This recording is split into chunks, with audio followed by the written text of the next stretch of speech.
I mean, even in these diaspora communities, we've seen 2 years of these violent, hateful, pro-Hamas protests all over the world against us simply for defending ourselves here in Israel.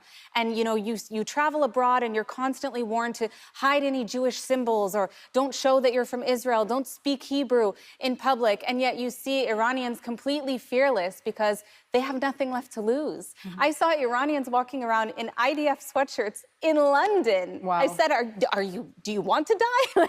I would never do something like that in London, and I'm a proud Israeli. So it really speaks to their courage and the fact that they have faced the same terror, the same threat as the Israeli people for 47 years. And they've been screaming from the rooftops, and no one is helping them. Even right now, unfortunately, no one is helping them, even after pledges that we've seen from President Trump, which I'm sure we'll discuss more in a few minutes. But it's a really dire situation, and I can't express enough, A, how grateful I am to the people of Iran for their courage, but also B, how painful it is to see the world's indifference to what's happening. And how do you explain, the media is not fully covering what's happening there? Well, this has been a problem since 1979 until today. I mean, there's a reason that the Iranian diaspora community refers to BBC Persian as Ayatollah BBC, because they allowed pretty much unrestricted airtime to Khomeini in '79 and prior to the Islamic Revolution, while bashing endlessly the Shah.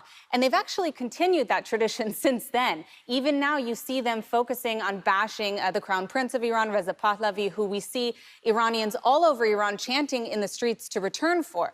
And still, there's a concerted bias on a lot of these networks against him.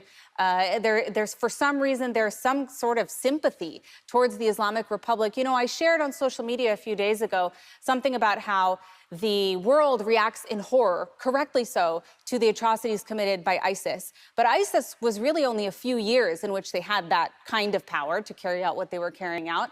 And the Islamic Republic has been doing that for 47 years. And not only that, but they're using it under the cover of a state, as if they have legitimacy to butcher their own people in the streets. Why do we treat the Islamic Republic as a legitimate regime? It's time not only for the people to take back their country, but for the Western world to expel these ambassadors, to shutter these embassies, to revoke recognition of the Islamic Republic, because it is an illegitimate regime.